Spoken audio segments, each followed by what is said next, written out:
Sya'ban.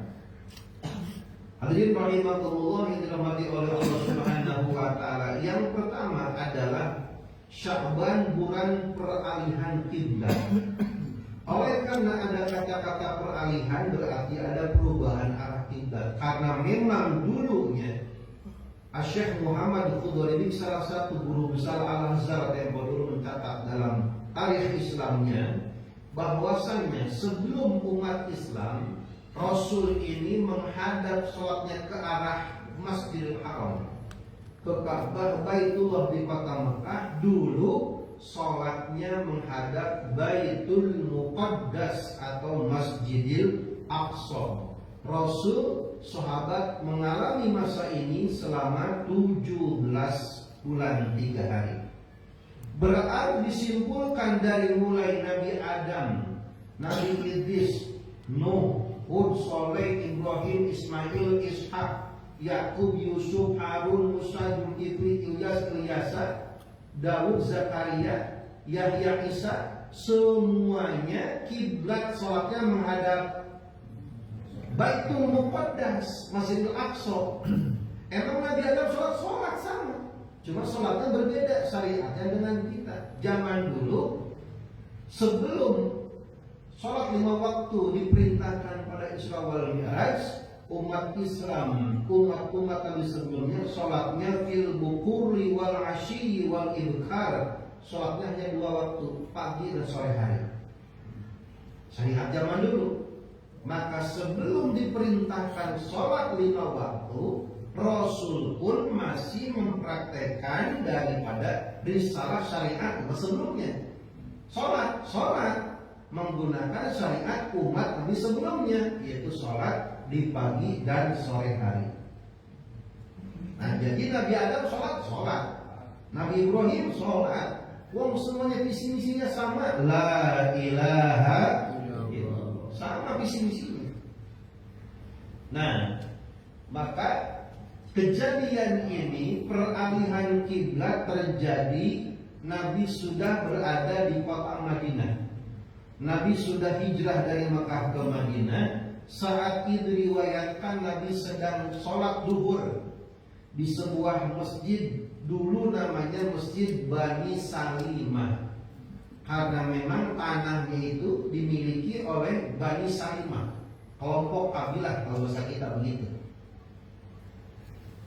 Ketika Nabi sholat duhur, 2 rakaat sebelumnya Nabi masih mengarah sholatnya ke arah Masjidil Aqsa.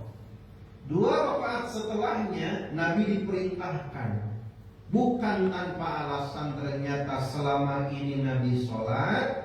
Dilihat dalam Qur'annya, qad nara taqalluba wajhika fis sama' falanuwalliyannaka qiblatan tardaha fawalli wajhaka syatral masjidil haram. Dulu ketika sholat Nabi itu sering menyelup, ngerti nyelup tuh ketik nyelup ke atas gitu, melihat nyelup. Jadi melihat ke atas, bukan melongok, dia nyelup. Apa bahasa Jawa gitu ya? Melongok gitu. Iya. Lagi sholat, qad nara taqalluba wajhika fis sama'. Allah sering melihat Nabi itu nyilup, melihat sedang sholat, melihat ke arah langit. Ini kode. Allah tahu, Allah paham apa maksud daripada pandangan Nabi ini setiap sholat mengarah ke atas. Nabi pengen kiblatnya mengarah ke Ka'bah Baitullah. Saat itu Mekah adalah sentral sakofah kebudayaan dunia. Semua kebudayaan dunia saat itu datang ke Mekah. Mekah itu tempatnya berkumpul manusia, tempatnya bisnis, tempatnya berjualan, sumber informasi di Mekah, Jazirah Arab. Maka saat itu Mekah menjadi sentral perkumpulan manusia saat itu. Maka bila mana sholat diarahkan ke sana, ini menjadi sebuah proyek besar sebuah kesempatan untuk mendakwahkan Islam ke seluruh penjuru dunia secara tidak langsung kepada orang-orang yang berkumpul pada masa itu. Maka Nabi ingin secara politisi dalam dakwah pengen ketika mumpung kumpulnya orang-orang, Nabi mendakwahkan Islam di kota Mekah, mumpung memang diarahkan sholatnya ke arah Ka'bah.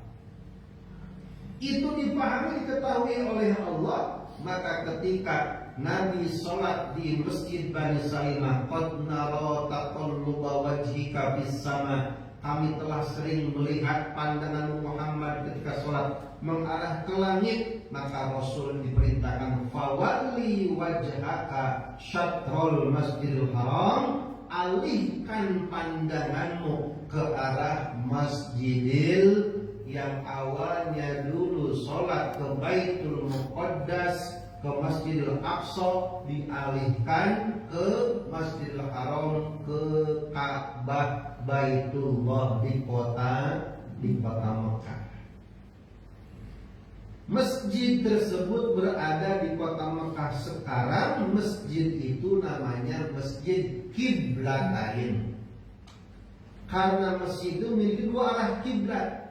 Artinya masjid itulah saksi bisu peralihan kiblat Baitullah, awalnya Masjidil Aqsa.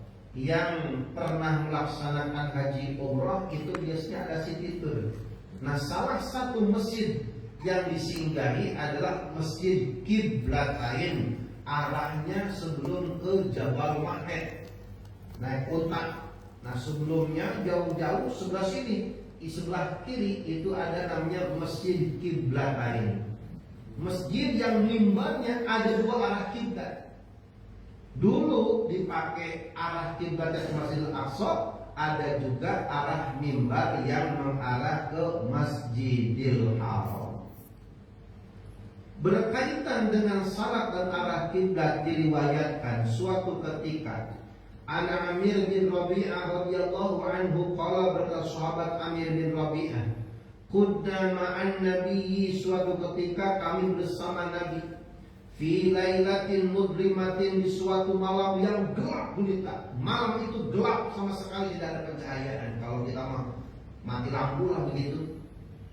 Fa ashkalat alaina qiblah, maka karena sudah malam mati lampu, tidak sama sekali ada pencahayaan, kami bingung mau sholat kiblatnya kemana. Waduh, ini mati lampu, ini mau sholat kemana kiblatnya ya, tidak tahu. Nah, udah karena lama tidak ada pencahayaan, fasollaina, sholatlah kami dalam keadaan gelap gulita sama sekali begitu.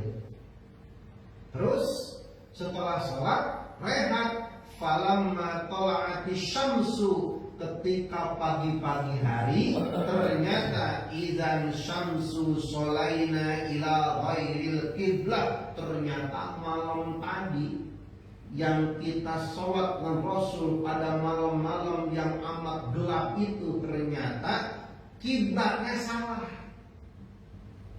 Malam ketika sahabat dan Rasul sholat, ketika sama sekali tidak ada pencahayaan sholat, ternyata sholat tadi malam itu kiblatnya salah karena tidak ada sama sekali pencahayaan. Itu ketahuannya kapan? Ketahuannya kapan? Pagi. Salah ternyata ini. Yang seharusnya ke Ka'bah itu ke Barcelona. Pokoknya begitu.